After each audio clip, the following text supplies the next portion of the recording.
Alright, so about to venture into my backyard and get some of that vitamin D.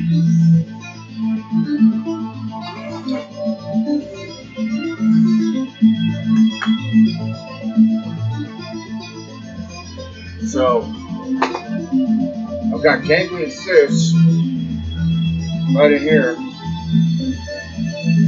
on both my ankles, but thanks to Corona, I couldn't make that appointment in public. Then, according to my MRIs, my Achilles tendon is real decay, which makes sense. The last time I had a tendon, I don't know what you call it, but a tendon lengthening surgery, I was 7. I had recurrent bouts of Achilles tendonitis when I was in my 20s. Maybe some of y'all remember when I was all drunk and shit all the time and limping everywhere like Tamerlane. But yeah, those tendons get plugged. So I actually probably have to do some physical therapy for that, but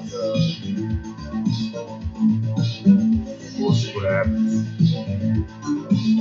So I've already got one of my braces on, and I get to apply the other one and then put on my big ass weightlifting boots.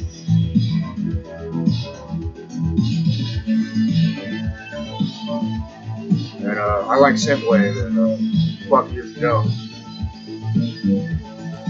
Takes me back, you know? Feel like I'm dancing in tech noir, right? That's what I'm going for.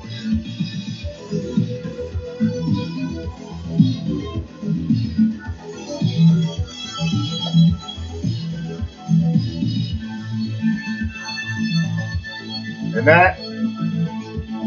that's a grappling dummy. I mean, I know it looks like a gip I have tied up in the corner. In fact, if you want to think that, that's perfectly fucking fine with me. We'll call him Larry or fucking Lisa. I don't know. Whatever. However you fucking swing it, I don't give a fuck. But essentially, it's for jiu-jitsu drills. Or like throws and shit like that, which is why I got the heavy one. Because you need to have, resistance and you're trying to, do some Sambo shit. I've never done any extensive martial arts other than a few classes, so.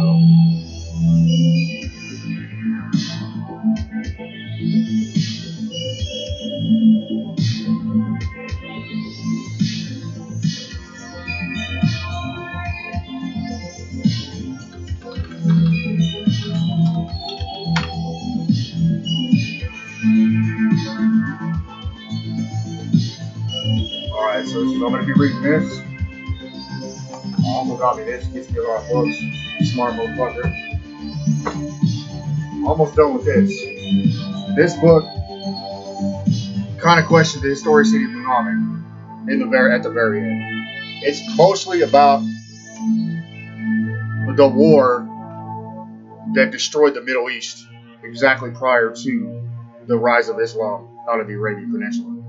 So you have the Sasanian Empire in what we would know as Persia, and we have Byzantium, or the Eastern Romans, they call themselves Romans. And they were in constant conflict. In fact, Roman Persia, Sasanian Persia had conflict going back before it was even Sasanian Persia. We're talking Parthia, which is why I had that little slip there. Anyway, in this particular war, the Sasanians kicked the shit out of the different Byzantines and besieged. They took Egypt, which was a Roman province, you should know that.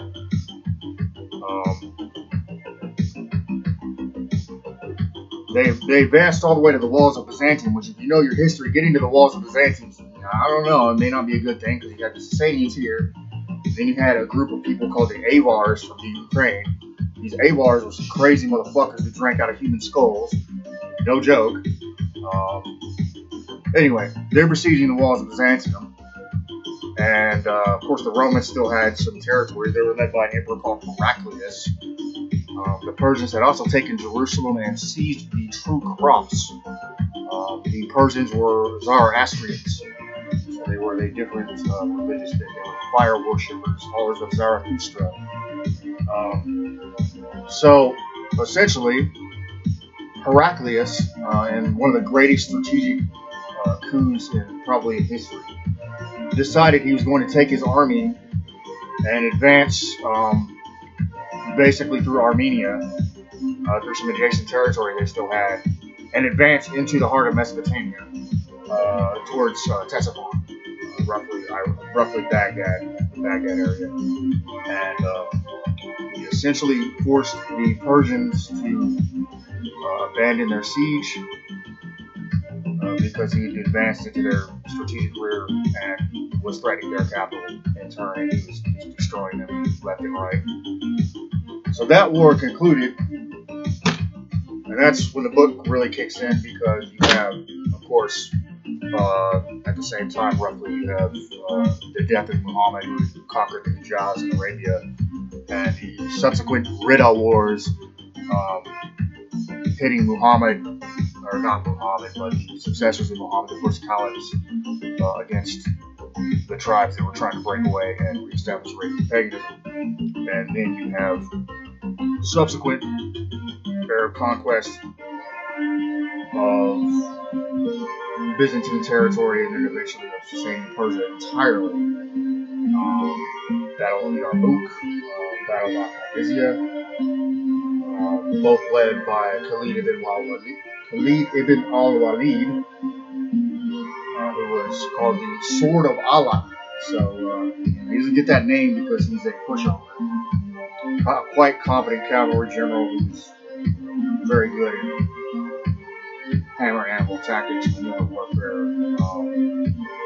So outclass his opponents entirely. So that's how you get the Middle East as we see it today. But yeah, the book says that Muhammad is not mentioned really until, on coinage at least, until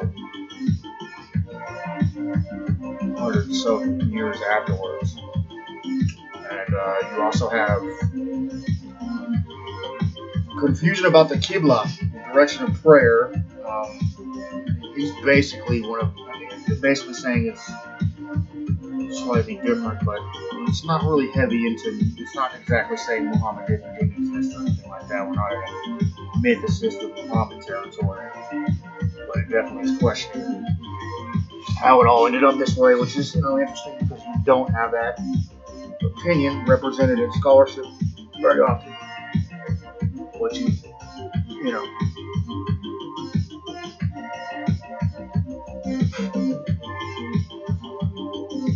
like a Roman legionary with this on.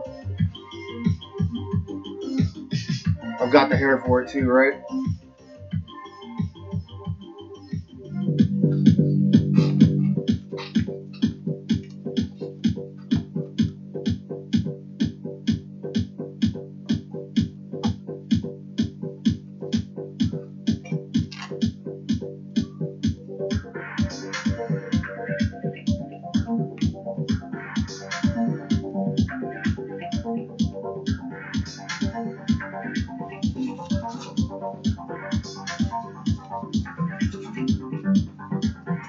The book is actually it is well written, but there's a little bit of purple prose in it. Tom Holland. There's this. See, I was attending therapy, and this is what my therapist was doing with me. And I started working, and I figured, why don't I just cut out the middle one here and see. I don't know.